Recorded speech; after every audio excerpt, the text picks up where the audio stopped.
Hello, everyone. This is Ed Breniger, and welcome to the Eddie Network podcast. My guest today is Andrew McLuhan. Yes, you should be familiar with that name. His grandfather was the great Marshall McLuhan, who was the great scholar and influencer of media theory during the late 20th century. I read his material back in the 70s when I was in college, and that book is up there on my shelf right now. And I've been through it in the last year, so it's important. It's important work. So Andrew, I'm glad you're here, and tell us a little bit about yourself, your family, and what the work you're doing now. Thanks, Ed. It's a pleasure to be here or there or wherever we are. Um, yeah, wow. You know I could, something, Andrew? That was uh a very McLuhan thing for you to say. what can I say? I come by it honestly, I guess. It helps to take as few things for granted as we can. And I think that's actually one of the main things that this work will teach you is to challenge, question, change your assumptions. Mm-hmm. Where do your assumptions come from? You know, how might you move around them to discover new things, or what new things are being held back from you because of your assumptions? Um, we'll get into this kind of stuff, I'm sure, but yeah, my father was Eric McLuhan, who was Marshall McLuhan's eldest son, eldest of six kids. And my dad ended up working with Marshall, his father, from about the mid 1960s up until Marshall died in around 1980. And then my dad kind of kept going on his own, reading and writing and publishing books and things like that up until he died in 2018. Um, in 2017, I decided to start something called the McLuhan Institute, uh, really because it didn't exist. Um, my grandfather, who was an English and literature professor for his entire career, was one of the pioneers of this field of media studies. Uh, and it's not coincidental that he comes out of English literature. Indeed, a lot of what he did was kind of port over the techniques that he learned or developed for understanding literature and literary criticism over to the study of technology and its effects on humans and culture, which was new at the time. And this was 40s, 50s, 60s, 70s. Um, and it was his was a novel approach, you could say, coming from English literature that he was interested in the effects of things. So this was his uh, emphasis on form and structure over content and use, and how the environments created by technologies are shaping forces, much like the environment around us is a shaping force, makes certain things possible, certain things less possible. Technology works in a very similar way. Um, I guess the cornerstone of his theory or his work is how technologies, uh, and by technology he means he has a very broad definition when he's thinking about technology. He's talking not just about communications technologies like the internet or speech, but also things like clothing and air conditioning, anything that we do that is outside of our um, born abilities. He considers a medium or technology. Um, and again, later we'll talk about different ways to look at that. But um, if he had a theory of communication, it kind of rests on the fact that everything that we know, uh, everything that we are, is a result of our interface with the outer world through our senses. And uh, that our senses very much shape who we are and our experience with the world, what we know about the world, how we identify, um, our various identities, personal and cultural. and that these things are shaped and modified very much by technologies, because different technologies affect our senses to different degrees and in different ways. Um, Also, that our various bodily senses work with each other, so that to affect one sense affects all the senses. And when you change these things, you change very fundamentally what it means to be human. Um, our experience, our identity, our perception. And as is becoming ever clear, perception is, for all intents and purposes, reality. Facts can be bent one way or another, but what you believe is what's true to you. Um, this was pretty radical stuff in the 20th century. It still kind of is today. We still have a hard time grasping it. But Marshall was one of the pioneers in opening this field of communication studies to be media studies, and that was one of his main contributions, which my father carried on in his own way, and which I'm carrying on in my own way. Um, my background is very different from my father and grandfather's. They went the academic route with, several degrees, doctorates and masters. I frankly barely graduated high school. I was not interested in academia. I was a poet and musician. Um, I had a small business reupholstering furniture for a decade, that I kind of gave up as I got deeper into this work. And why I got into this work, it's kind of funny. When I it's a weird thing growing up as a grandchild of somebody like famous, right, or well known. So at some point you become aware that people know who your grandparent is, and that's not normal, right? Um, and then people start to ask questions, like, so who was your grandfather, and what does the medium is the message mean? And as a kid, you're like, well, I don't know. And as a teenager, you start to resent it, as you're trying to form your own and discover your own identity. Um, so, that can go various ways. For me, I tried reading Understanding McLuhan as a Understanding Media as a teenager, and it just went over my head. I didn't get anything from it. So I just kind of put it aside and did my own thing. And I came back to it in my 20s, and got a little more from it, not as much as I thought I did, and put it aside and did my own thing. And in my 30s, well, what happened was my father would sometimes go and give talks, and if it was an invitation to go to Rome or to Hawaii, my mom was happy to go along. But an invitation came to go to Poland, and my Hmm. mom wasn't thrilled and asked if I wanted to go because my dad was diabetic and he would have problems with his health. And if somebody wasn't there who knew what to do, it could get ugly. So I went with my dad to Poland, and I was in my early 30s. And for whatever reason, mental maturity, enough water under the intellectual bridge, who knows? What he said started making sense to me in a way it hadn't when I was a kid.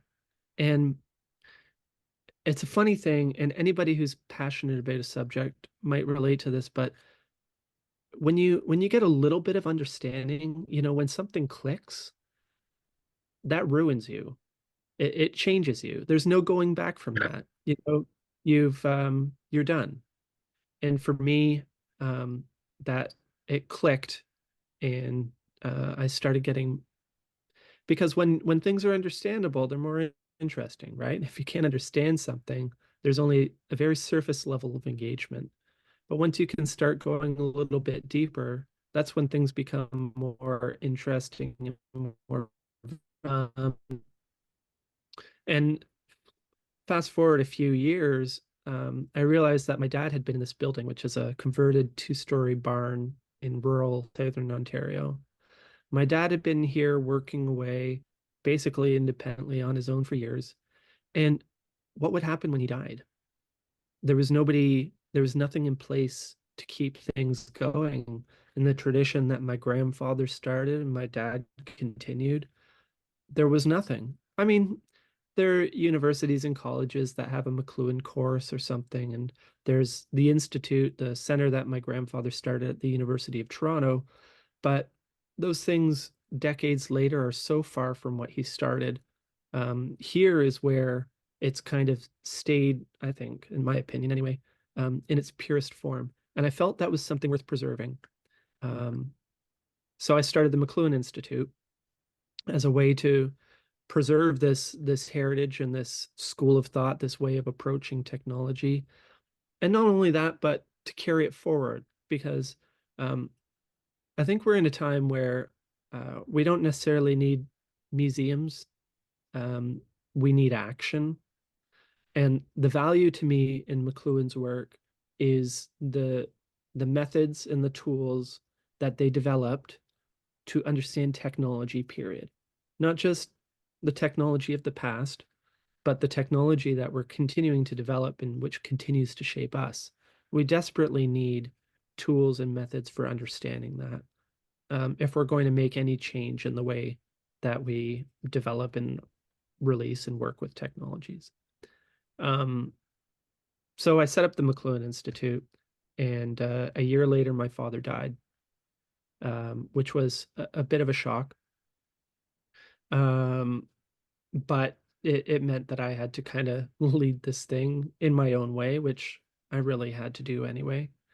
So here we are, strangers like yourself from out of the blue contact me once in a while and want to talk about it. And it really is it is my pleasure to do this sort of thing. So thank you for the invitation, Ed. Well, it's an honor to know you because it's, for me, he had a seminal effect upon me as a college student. Because I saw something in what he was saying, and how I would describe that today is different than what I would have said 50 years ago when I was in college.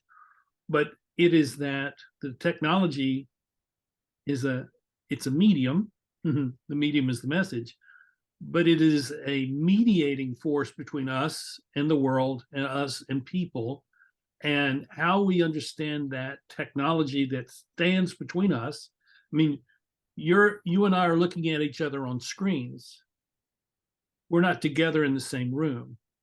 We're not together where we could put our arms around each other and give each other a hug or punch each other in the arm and say, great guy, or something like that. No, we're separate. Now, there's value in that separateness. Well, because we actually can talk to each other and see each other, but there's also that detachment that comes by the technology standing between us and making it more difficult for us to have direct relationships with people. And so I see he was the one who began to introduce us to that idea of the role of technology in modern life. Mm-hmm. And it's Yeah, effective. which was a conversation we were well overdue in having. That's right. That's right. And it's very difficult to challenge that, because in order to challenge it, you have to become a part of it. Well, I mean, you could almost argue the reverse, that in order to challenge it, you have to step aside from it. But the irony is, which I'm sure is an irony that he felt, that in order to bring his message to the world, he would, as you mentioned, have to step inside of it, which was not something I don't think he particularly enjoyed. Uh, it's something my father was not interested in. He just wanted to sit at his desk and explore and read and write. But it's I don't want to call it an evil, but it's a necessary step. If you have a message, you've got to share it if you want people to hear it. He faced several difficulties, and actually it's funny because I was speaking with somebody this morning about this already, but in understanding media, his 1964 Guide to Understanding Media, as the title suggests. Um, he says, I'm in the position of Louis Pasteur, trying to convince everybody that their greatest enemy is around them unseen, right? Um, Pasteur's difficulty was that he realized he had discovered bacteria, essentially, and the role that bacteria plays in sickness, and is trying to get doctors to wash their hands. But the enemy in this case is invisible to the naked eye. You can't see it without a microscope. Well, the effects of technology are even more invisible than that. They're so it's remarkable how impactful they are versus how subtle and invisible they are, because they really do um, shape us so fundamentally. One person Marshall leaned on to illustrate the reality of this is there's a wonderful book called And There Was Light by a French author, Jacques Luciran. And Luciran was a prominent figure in World War II resistance in France, the underground. And he was almost completely blind. Hmm. Well, his story, And There Was Light, talks about his early age, around 5 or 6, when in a playground accident, he went almost overnight blind. Um, and the wonderful thing is he describes how, as his visual faculty dimmed, his other senses, his other faculties perked up. And you hear about this from people who go blind. Um, when you lose one sense, your other senses take up the slack, right? Mhm. So all of a sudden, their hearing becomes more acute. Their sense of touch becomes more sensitive. Um, this is to demonstrate that our senses aren't alone, but they work in a harmony, in a balance, in a ratio with each other. And we are essentially the sum total of that ratio of our senses, of that balance. Um, and it's worth pointing this out because think about um, to point out just how profound our senses shape who we are, our values, our preferences, our tastes. Um, think about what you value as a person with eyesight versus what you value as a person without it, right? Um, what does a blind person care about visual art or color or how his food looks or anything else of that matter? If you think about it for a few minutes, you realize that our values, what we appreciate, what we find pleasing or not pleasing, has so much to do with our senses. And our senses, the nature of our senses, have so much to do with the input that they receive.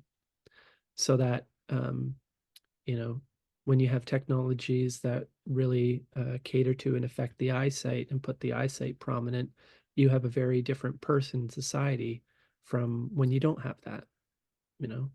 Um, but this is essentially the basis of uh, the medium is the message and media studies from the sensory side of things, is that more than really the content has to do with anything. The fact that, and here's the statistic coming out of the US right now, the average American age 8 to 18 spends 7.5 hours per day in on screens for entertainment, non-educational purposes, is how they put it. So that doesn't even count the school time stuff, right? Right. Mhm. It does show the bias that they think there's a difference, because it doesn't matter if you spend 8 hours a day on educational purposes on your screen or 8 hours a day on entertainment purposes. The fact that your sensory system is exposed to this stimula is the shaping factor more than the content is. And we don't take that into account in a meaningful way. Congress certainly isn't, and they're the people who should be paying attention to this. Or parents are not. Or parents are not. You know, it it hurts. It hurt as a parent myself. Um, I have respect for parents. It's a tough gig. It I don't want to judge anybody, because hey, it is the tough gig. But when I see when I see a kid in a stroller or a crib on an iPhone or an iPad, and I know what I know about our sensory systems, especially at a very young age when they're being set up for life. Basically, in your early years, your factory defaults for your senses are being set, you Mhm. know, and allowing these kids uh, this to be, I'm not going to say brainwashed because that's the wrong idea, but allowing them to be exposed to these things at that age is setting them up for a certain um, identity and ability at the expense of others. And I get it.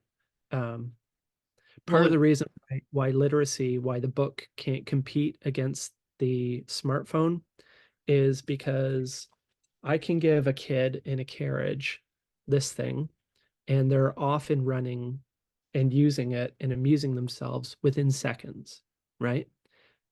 There's so little friction, interference in the interface that a baby can figure it out. And this is seen as a good thing by technologists. As opposed to this, I can give this to a kid in a baby carriage and it's going to chew on it. And that's all it can get from it. Some sort of tactile, whatever thing.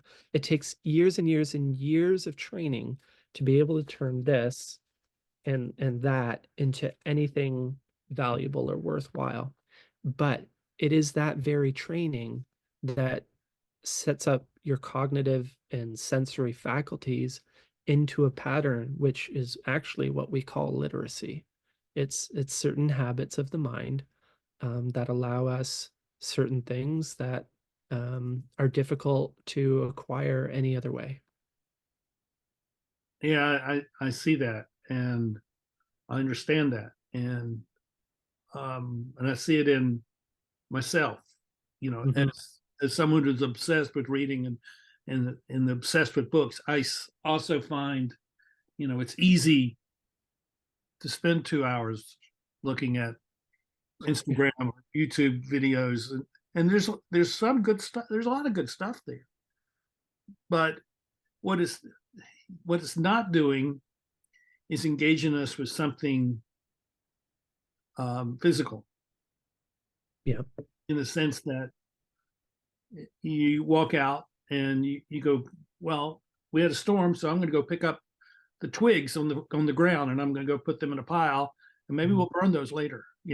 That's a tangible thing that I could do.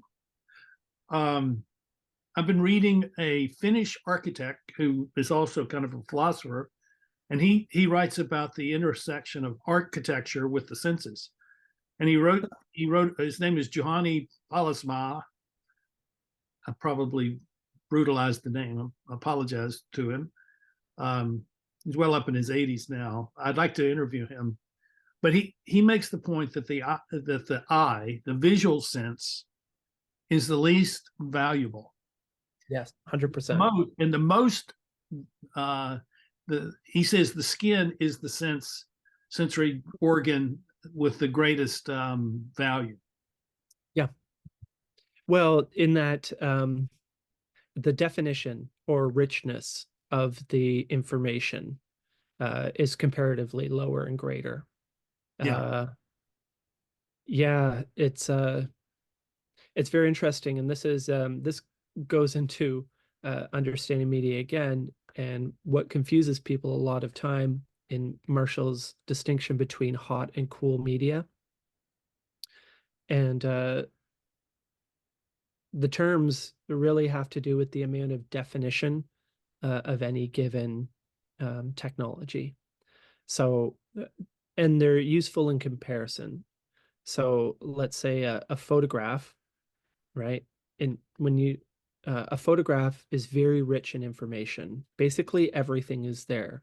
there's not much for you, the user, to do with it other than apprehend it. Um, so it's not, it doesn't require a lot from the user. Um, it's very passive in terms of consumption, uh, but also active in terms of engaging.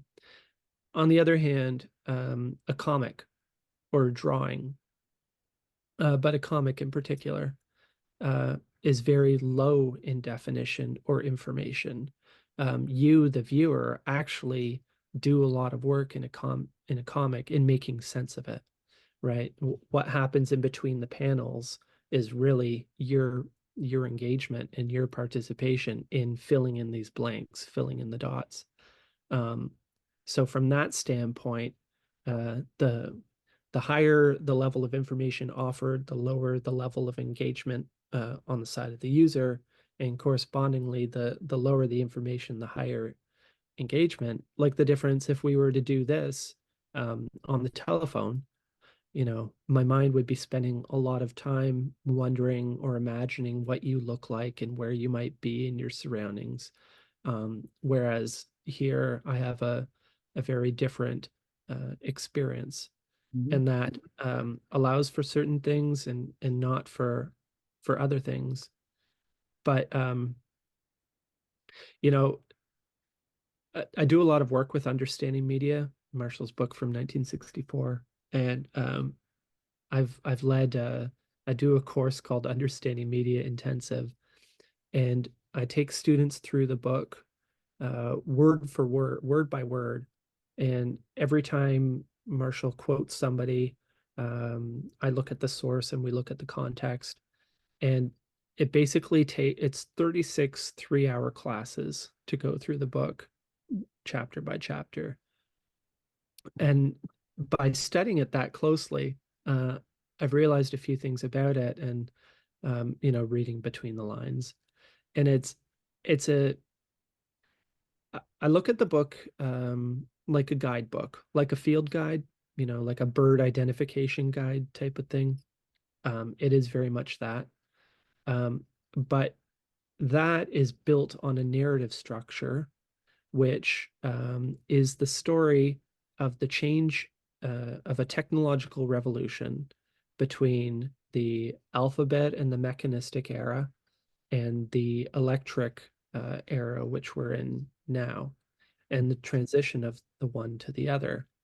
And in terms of the senses, it's also the story of the transition from the dominance of the eye to the dominance of the ear. Uh, the transition from visual space to acoustic space, as he calls it, which is uh, very interesting because they're very different in character. Mhm.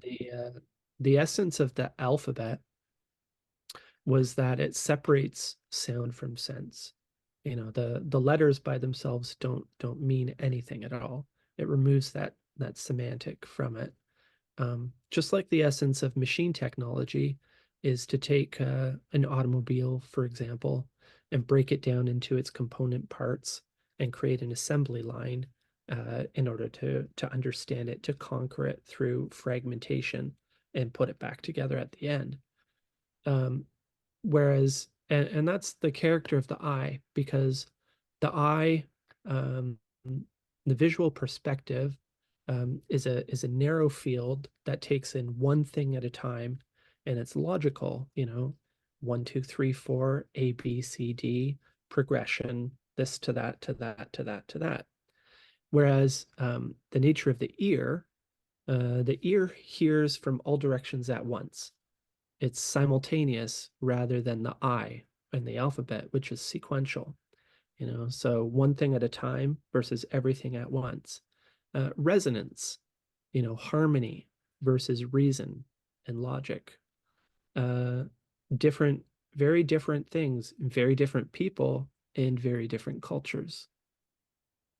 You know, that really makes a tremendous amount of sense to me, and it's pertinent to me because 2.5 years ago I lost hearing in my right ear Hmm. overnight. It was there and Well, then it was gone, and I was deeply disturbed by it, despondent. Sure.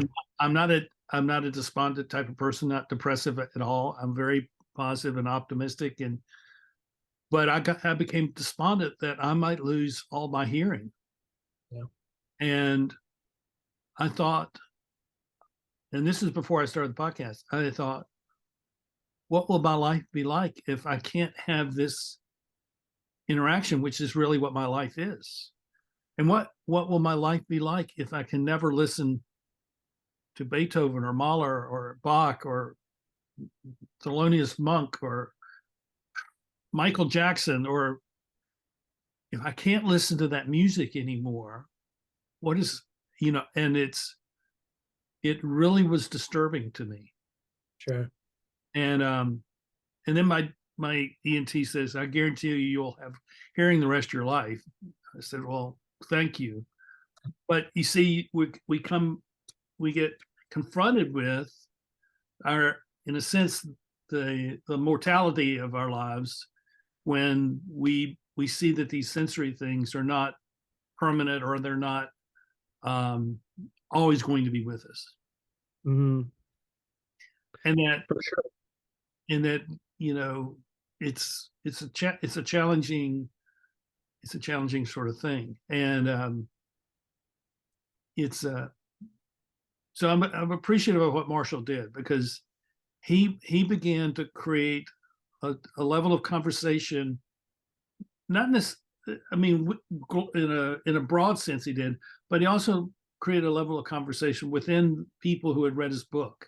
We were having a conversation with ourselves, trying to Hmm. make sense of what he's saying, and seeing um, how in this case, that we see the structure of the world that exists, which has become an obstacle to us actually engaging with the world.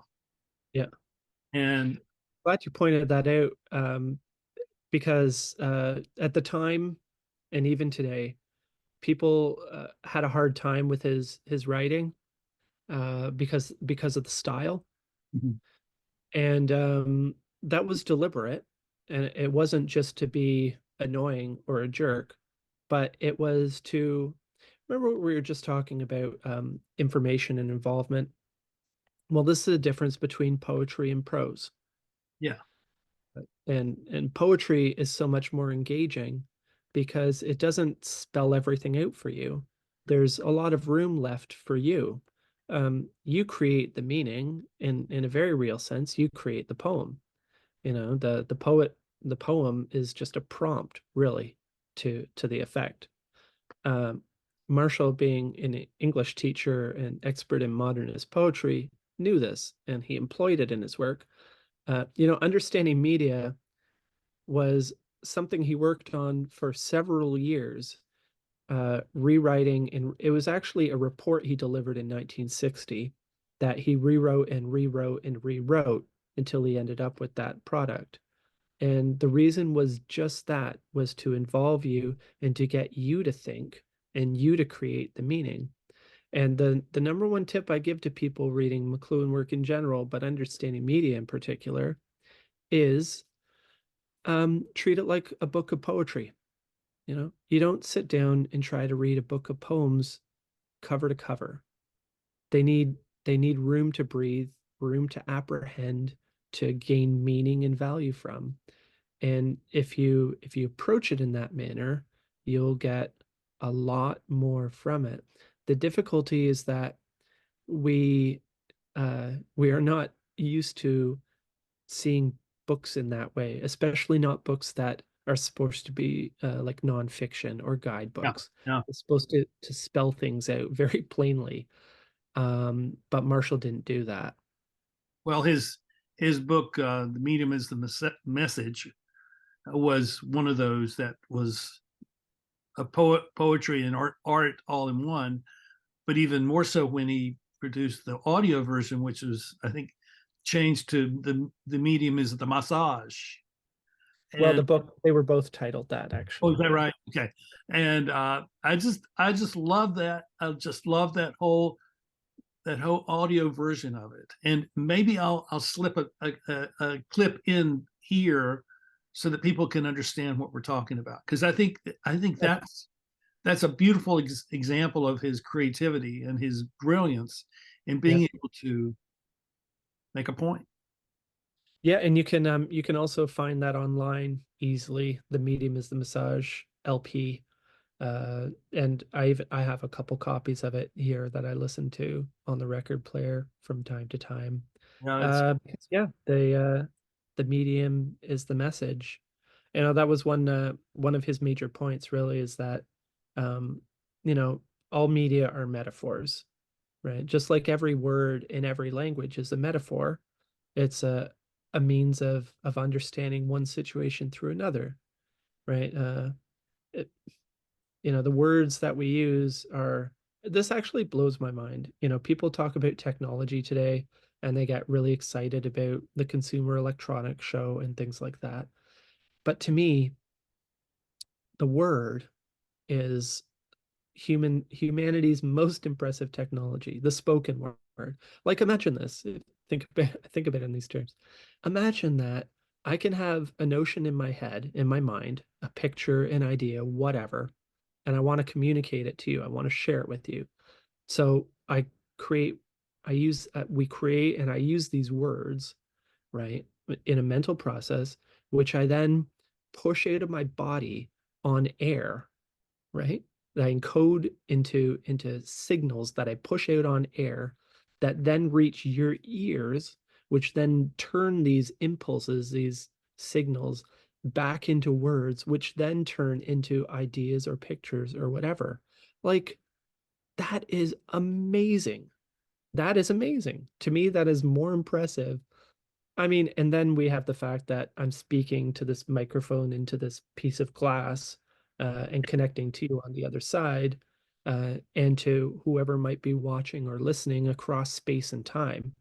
But to back that up and to go with just the simple act of the word and speech and communication in that way is such a remarkable thing to me that maybe I'm simple, but I have a hard time uh, overcoming the awe of that of our most basic technology, really the one that everything else comes from. But when when you think about technologies like languages, the way Marshall did, um, you know, every we have this word lost in this term phrase lost in translation. You know, every language has a particular way of seeing or relating things or understanding them. And one word never is only ever an approximation in another language. You know, to really get the sense of what the speaker is saying, you have to be a native speaker. Different languages express things differently. Different languages allow for different modes of experience and expression. And just so with technologies uh, in the same way are translations. They translate one mode of experience into another. They translate us from one mode of experience into another. That's one of the reasons why every time we have a new technology come along, we need to retranslate everything into that new image. And all of a sudden, oh, the brain is like a machine, or the brain is like a steam engine, or the brain is like the internet, or the brain is just like AI. I had an experience in 2020 of speaking several times in Africa. Mm. I was at a conference in Benin in West Africa, and I was doing my leadership seminar type of thing. And I had three translators. I had one for translating my English into French, and then there were two others who were translating into two different tribal languages. And one of those languages only had 800 words. And it was one of the most enjoyable experiences of my life because it just showed me how diverse the world is and showed me how dependent we are on people being able to bridge those. The people were the medium of communication. Wasn't Mhm. words. and the young woman who was translating into the 800 word language says, so how are you translating words like leadership and organization and things like that? And she says, well, I would tell a little story, and then I tell another little story, and then tell another little story, and eventually they would get the idea. I thought, that's really brilliant. It's really brilliant. And then they'll be able to take whatever they heard and take that and do something with that, regardless of whether it has any relationship to what I said or not. Mm. And, she is more important than I am in that instance because she's talking directly to them. And it was just a wonderful experience. And,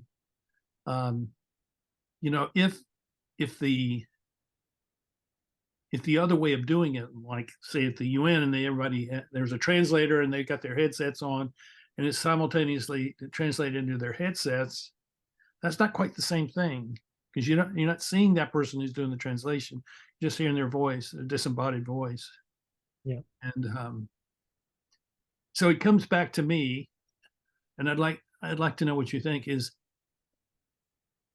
the way we are now in terms of the place that technology has in our lives, that Marshall foresaw. Maybe he couldn't see the whole of that, but he saw the beginnings of what we now are dealing with.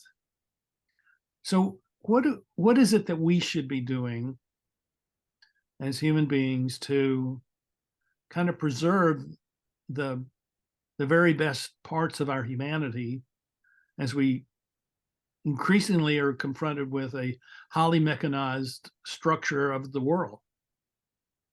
That is a great question.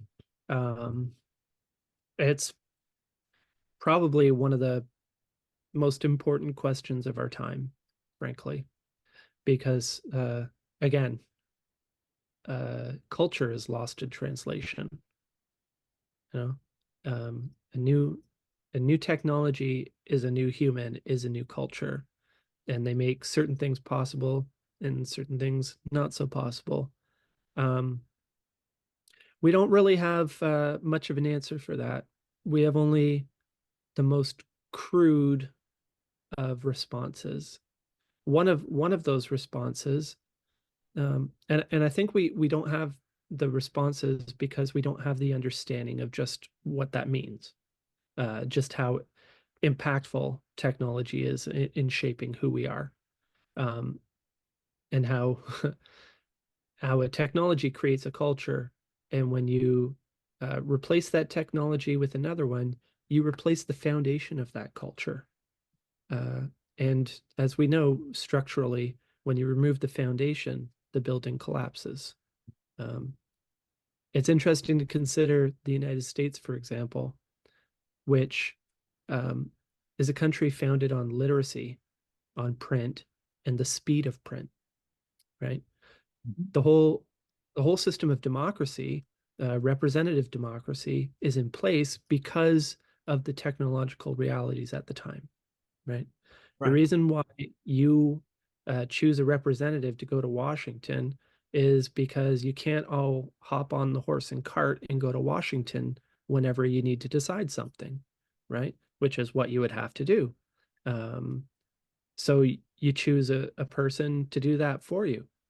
And that made sense when government moved at the speed of print. But the world now moves at the speed of light. And it is no longer necessary in the same way that it was. We can do a whole lot of things remotely, almost instantaneously. It doesn't take a trip to Washington. It doesn't take weeks to send a letter.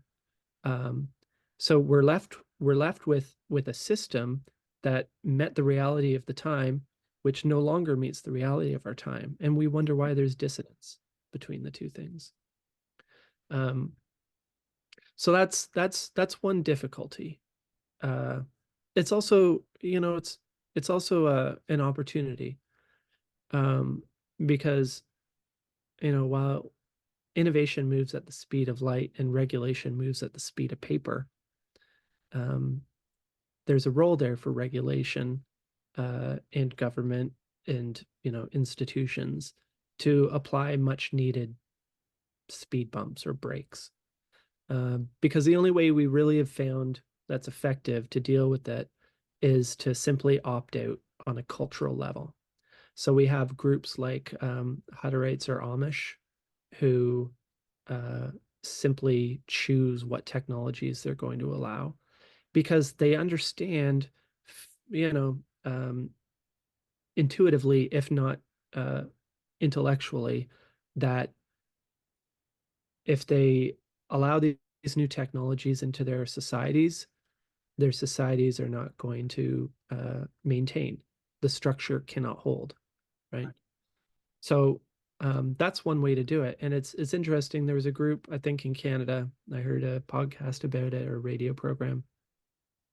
And a decade or whatever ago, when smartphones were becoming the main thing, um, they don't just say no new technology, right? They use tractors because it makes more sense than horse and plow. But they don't just adopt a new technology for the sake of it, right? Which most of us see the shiny new object and put it in our nest. But so they got a group of volunteers, or they appointed a few people to have iPhones or Samsungs or whatever, and they use them for a few weeks or a few months, and then come back and compare notes. And they say, well, how was it useful? How was it not useful? How was it disruptive? And they weigh these things, and then they kind of hold a vote and they say, you know what? These are great. They allow us to do this and this and then this. But on the balance, it's not a great thing for us. So we're just gonna, not do that. Yeah. And it's crude but effective. And it's the only response that we can make when the people that are supposed to be in charge and protecting us aren't acting, you know. And it's simply because we're in the position of Louis Pasteur trying to tell people that their greatest enemy is around them unseen, and it's difficult to demonstrate. But I use the analogy of there was a time a century ago when the pharmaceutical industry was largely unregulated, right? And people trusted food and beverage and pharmaceutical companies to protect their own interests because, you wouldn't want to kill your customers. However, business interests always come first. And what happened was um, there was an outbreak of tainted meat, and people were sick and dying, and they demanded their government protect them. And the FDA was created, and the Food and Drug Safety Act was enacted, which said that food and drugs had to meet these criteria of being safe and effective. That is, they had to be safe for human consumption, not kill you, and they had to do what they said they were going to do.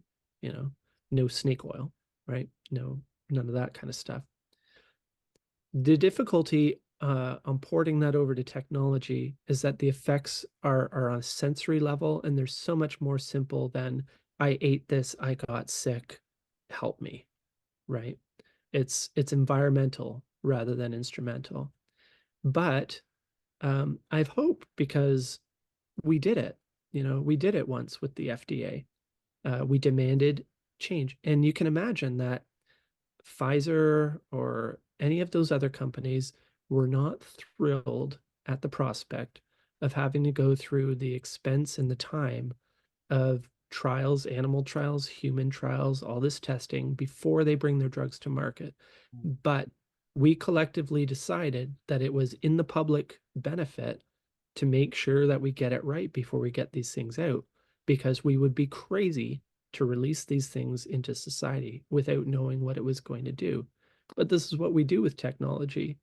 We have ostensible use like making video calls possible or making TV programs, but we don't think about how it's going to rearrange life and work and our own beings. That happens. That's the side effects, that when you're watching a commercial for a new drug and you see the people frolicking through the heather or the beach or whatever, and then the background, the guy's telling you about all the evil things that could happen to you, the side effects. Um, we don't we don't think about the side effects when it comes to technology. And as with anything else, the side effects end up becoming the main effects. So seeing is believing, not Mm, hearing is believing. right? Yeah, that's the challenge. It's a great challenge. Well, let me ask you one more question, and I think then we'll wrap up. Um, what do you have hope for in the future? Huh. Well, and apologies, Ed, because you get me talking, and I'll keep talking. But what do I have hope for the future? You know what?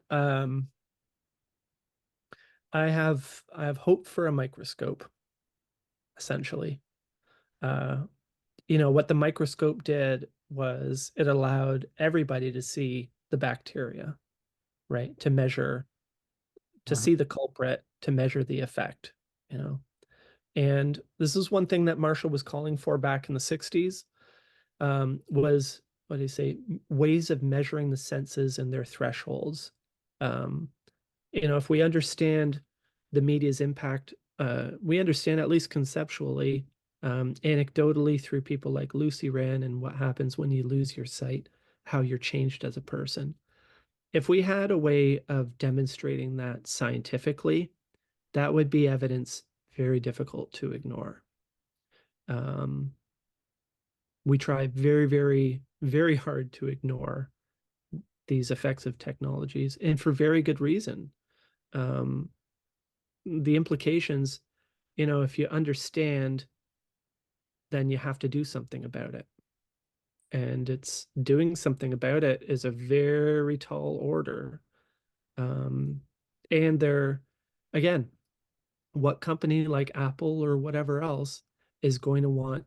They'll say, well, we can't delay our product getting to market. That's unfair. Well, it's not unfair if it's a level playing field. And it's in the public good, because you know what, maybe I value things about my culture that in my tradition, in my society and way of life, that I don't want it to disappear. But these things disappear quickly in the rearview mirror as we move ahead. Again, when we cut out that foundation, we're left with a ghostly image of a structure and not much more. So my hope is that we discover means to be able to demonstrate things in terms that are irrefutable. My other hope, is commensurate with that, that people get sick of it, you know, it's, that they have that tainted meat moment, that they realize that 7.5 hours in front of a screen, is like 4 packs of smokes a day, you know, uh, that our eyes are the lungs of our mental ability, and what are we putting into our lungs? So your hope is for an awakening, you know, of Yeah, people. basically, I hope people get pissed off enough to demand change, because that's really, unfortunately, what it takes. Well, it's I saw something this morning where over there was a poll done. I think it was Rasmussen, and um, over 50% of the people they interviewed thought that there was irregularities in the 2020 election. Mhm. And that's a significant number of people. So they're going to be looking at the next election and wondering what's going to happen. It's so I think fool me once, your fault; fool me twice, my fault. It's that sort of thing. I have hope because we can do this. We can talk with one another, and that we don't have to come with an agenda which says you need to to buy into my agenda, but we can just talk as two human beings and discover that we share things which are important. When you were talking about the Amish, we have an Amish community here close by, and one of the things that I see with them is their homogeneity. That there's a common culture that ties them together, and we don't really have that. In the larger national cultures that exist today, and I think that's unfortunate because it tends to be divisive, and it tends to be divisive at the worst place, which is at the local level, and so the technology of being able to talk with one another and to have a cup of coffee, have a beer, share what's going on, and to discover, oh, this person has something to say that's really interesting. I think that's where my hope is, and um, looking at ways to expand what happens with the podcast so that we can have that sort of thing in other places in other ways. My other major sources of hope are human ingenuity. Mm-hmm. Human ingenuity gets us into these messes, but can also get us out of them. Yes. There's not a problem that we can't figure out if we need to. We have to recognize a problem. That's one thing. Another thing that gives me great hope is young people, who are more likely to do the right thing because the stakes are so much lower for them. A young person doesn't have a spouse and children and mortgages and car payments and all the rest of it to worry about. They have less to lose in doing the right thing, Yeah. in following their heart. Uh, and the balance of power has shifted so much that young people are able to do a lot more today than they were able to do 50 years ago, even. Uh, I think some of those things combined uh, give us good reason to be hopeful. And Andrew, you're an example of this as you take your father and your grandfather's work forward, but in a new way, into um, a new era in human history. And I'm grateful for that. And I wish you well. I wish that um, people will embrace what you're doing and learn more about Marshall McLuhan and his brilliant ideas that help us to know ourselves better. Well, thanks a lot. Well, if people want to follow along with what I do, the McLuhaninstitute.com should have links to my newsletter on Substack and Twitter and Patreon and all the rest of it. Well, we'll put all that into the show notes of the episode, and I thank you for being on here, and I look forward to talking with you some more in the future. Well, we'll have to come back to talk about tetras. We didn't even get into that. No, yeah, we'll do that. So that's a whole other thing that's really, really cool. So thank you everyone for watching us. Sign up, leave a note, hit the like button. Let us know that you're there. Let us know that you're engaged with the things that we're talking about here, so that we can be supportive of you and your own attempt to be a human being in this crazy time that we're living in. So we'll see you next time here on the Eddie Network podcast. Bye-bye.